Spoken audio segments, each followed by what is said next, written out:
DIY shorty break-in clutch lever. You're going to need a grinder, a grinding changing tool, a grinding blade, a cutting blade, 2 pieces of sandpaper, or 1. I have 80 and 160 grit. Some sort of a bit of a rough file, your lever obviously, and a vise. So you're going to want to find out how many fingers you're going to want to use, 3, 2, or 1. I'm going to want to use 2 fingers here, so you just kind of line them up and then make a mark. You're going to want to put your finger down at the end there and then leave an extra centimeter or so for the grinding and sanding and filing and all that stuff to make it nice and smooth. But then after all that, it'll be the perfect size. And after you got your grinding blade on, you're going to want to start cutting right about where you made the line.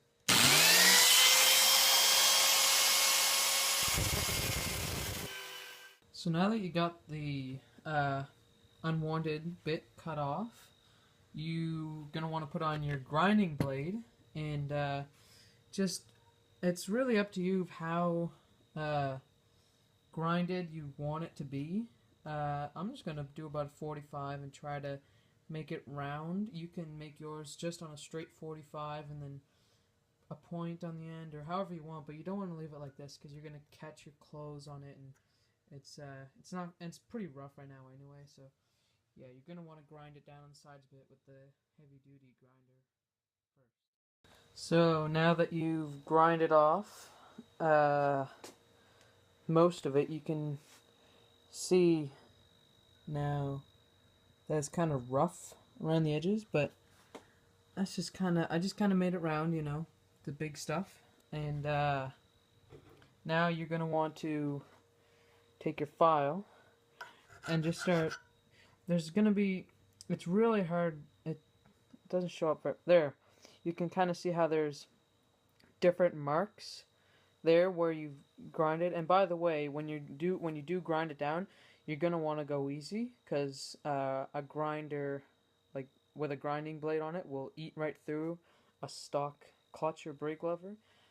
So then you just want to kind of get away those little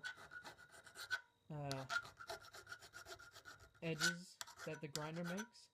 I'm not going to do that on video because it's really hard to do with one hand, but I'll show you what it looks like in a minute. Alright, so now I've grinded it off a bit with the file, and I've smoothed it out. I smoothed out those rough edges, done a little bit around the seam, kind of where it goes from cut off to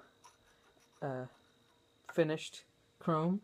And so now that I've done that, it looks a lot better, but it still has a lot of lines and imperfections. So we're going to get the rough 80 grit sandpaper and just go all in, you know, just go all the way around, give it a good thorough sanding.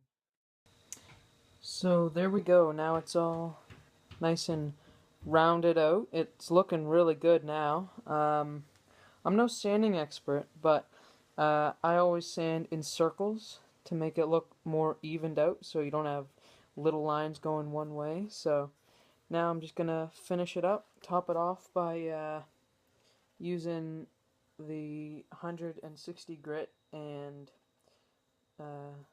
smoothing it out really well. I mean, right now it's very smooth. You won't, walking by, you won't get your clothes or anything caught on that, just as much as you would on this. Okay, so there we go. We went from a big old factory stock brake lever to a nice finished shorty lever that I think looks pretty great. It's the perfect size for my 2 fingers, the way I wanted it, like that. It was really not much work. I'm pretty sure it took me about 5 to 10 minutes, and you know, I mean, it's finished up really nice here. I'm really happy with the way it turned out. Yeah, I mean, there's a DIY shorty clutch. Now you don't have to go and order one for $30 or whatever it is on websites. Just take your old one, make it right into a shorty clutch.